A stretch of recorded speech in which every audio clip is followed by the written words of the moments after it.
Hey everyone, Combo here, back with another Empires and Puzzles video, and today we've got the August 2025 balance update, details, and release notes, and in today's video I am going to review those, and we're going to take a look at the affected heroes. Real quick before we get started, if you do enjoy this video or find it helpful, hit that like button, make sure you're subscribed to my channel, and turn that notification bell on so you can be alerted of when I drop new content. So there was no balance update in July, that's because Small Giant was on vacation. This is the first balance update we've had in a couple months, and as you can see from the image here, it is mostly new heroes and families that are affected, which is consistent with the balance updates that we've had in the past. And then there are some older heroes from the Heroes of the Month category which are affected, and it looks like a couple other ones as well. This hero balance is already live, and let's take a look at the first category of heroes, which is a mechanic update related to deep sleep. Damage threshold for waking up a hero, or enemy rather, is increased from 500 to 750 damage. Affected heroes are only legendary heroes. It's Auracork, Limeboyer, and Tilmione, which is definitely interesting because I have Limeboyer. I actually did a gameplay video with her last week, and I really didn't find her too effective. Even just coming out of Rush War, 500 damage pretty much happens over the course of a turn or two, especially if you got any of the Molten Core, Arctic Core, or any of the high damage over time happening. It can be very difficult to avoid, so I am glad that they increased it to 750, but I would really rather them just change it to like 2 or 3 turns or something like that. But it's something that really only affects those 3 heroes. The Magic Carpet family is going to get a small buff.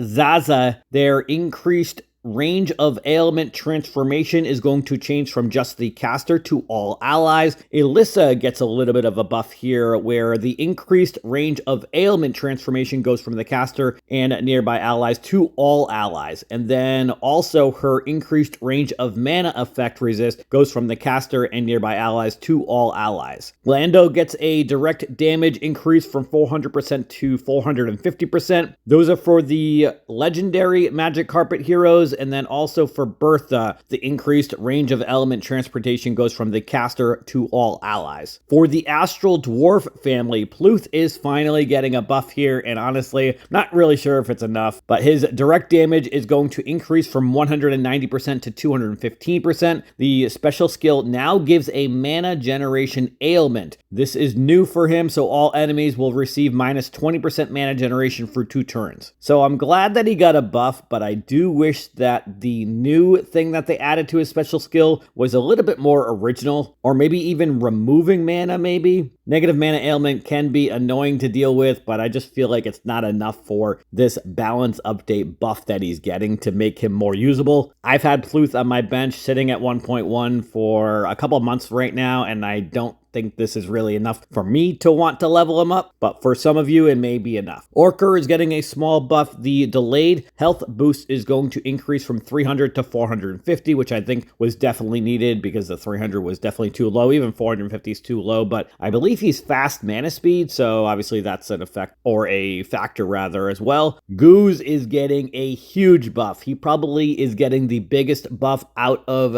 this hero balance update. It actually reminds me of the buff that Charmione got, because originally Charmione did no damage and then got a damage to all buff, and now Goose is getting the same treatment from the same family and the same element. So the special skill now deals direct damage, so this is new for him. He will deal 350% damage to all enemies. Nibbles is also getting a buff, and I think a lot of people probably saw this coming, although I think it probably would have been nice if he got a new addition to his special skill. But his direct heal is going to increase from 15 to 20%, and then his heal over time is going to increase from 210 every turn to 310 every turn. Nithgeist is getting a buff as well. The direct damage increases from 310% to 335%. The counterattack damage increases from 140% to 150%, and the burn damage is going to increase from 440 over 4 turns to 492 over 4 turns. So small difference for Nithgeist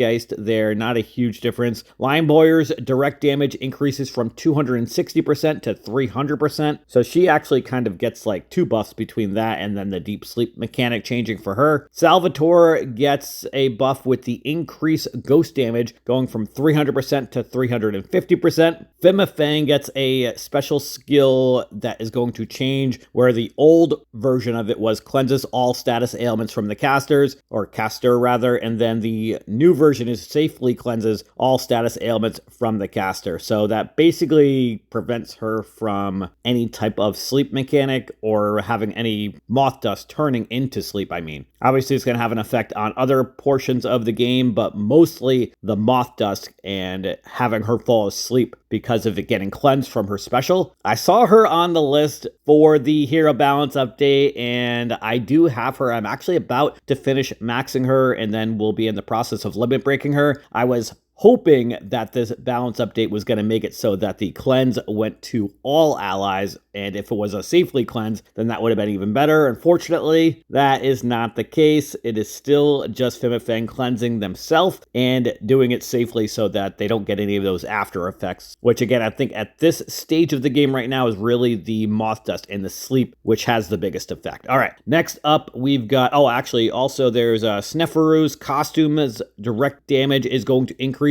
from 385% to 530%, so that is a big damage percentage increaser. And then this next category of heroes is going to be old heroes of the month. So Athena's direct damage is going to increase from 335% to 365% for her main version. Her costume is going to increase for 320% to 350%. Again, that's just for the direct damage. She still has the minor damage to nearby enemies. Ares's critical chance is going to increase from plus 36% to plus 46%. The heal over time increases from 860 to 1000 health over 4 turns. The costume for Ares, the counterattack is going to increase. The base damage is 100% to 110%, and then the max damage is 130% to 140%. The health boost over time for the costume for Ares is also going to increase from 772 over 4 turns to 900 over 4 turns. Gregorian's direct damage is going to increase from 500% to 550%. The critical chance is going to increase from plus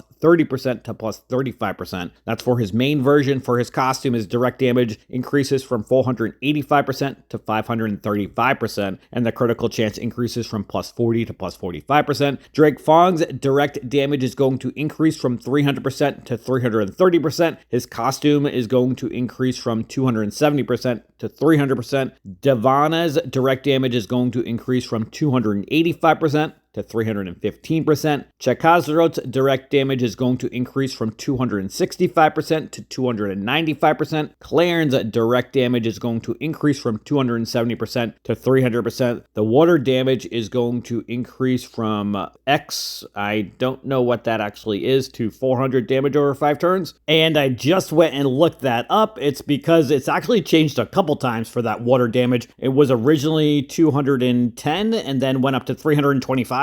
And now the water damage is 400 over 5 turns. The healing from the water damage is increased from 30% to 35%. Tahir's direct damage is going to increase. The base damage is 380%, goes up to 400%. The max damage is 570%, or was 570%, and it is increased to 600%. Senesia's direct damage is going to increase from 270% to 300%. The healing decrease ailment is buffed from minus 60% to minus 70%. The bleed damage increases to 450 damage over 2 turns, so it must have just been a little bit lower than that before. Ethar's attack buff is going to increase from plus 35% to plus 40%, so very small balance update for Ethar. Cinny's direct damage is going to increase from 250% to 280%. Sir Casimir's chance to attack on an enemy special skills cast is increased from 50% to 55%. And those are all the heroes that are are getting a balance update for August 2025. Goose is definitely the big winner here, with the fact that he did not deal any damage before and now deals 350% damage to all enemies. Other than him, I feel like everybody else's buffs or this balance update is pretty minimal. The next biggest one is probably Alyssa and her effect, where the range of mana effect resist increases from the caster and nearby allies to all allies, especially with how many heroes have that deep sleep effect. That will definitely help with that. It also helps the fact that she is a cleric class, so she has a decent chance for that mana shield to activate before she even ever gets any of that moth dust. But honestly, I really feel like the rest of this balance update really isn't that exciting. Even that deep sleep mechanic going from 500 to 750 damage, I really don't think is a big factor. I personally have not been that impressed by using Line Warrior, even though having them at level 90. I was kind of hoping we were going to get a bigger balance update for the month of August since we didn't get one in July. Maybe Small Giant just hasn't been back long enough to determine which families of heroes or specific heroes need bigger balance updates. Hopefully we get a bigger one in September, or maybe we'll get a second one in August. I have seen it in some months where we get 2 balance updates, so we will have to wait and see on that, or maybe have to wait until September. Let me know what you all think about this balance update for August 2025, and that is going to do it for today's video. I hope you did enjoy it or found it helpful, and if you did, hit that like button, make sure you're subbed to my channel, and I'll catch you guys next time.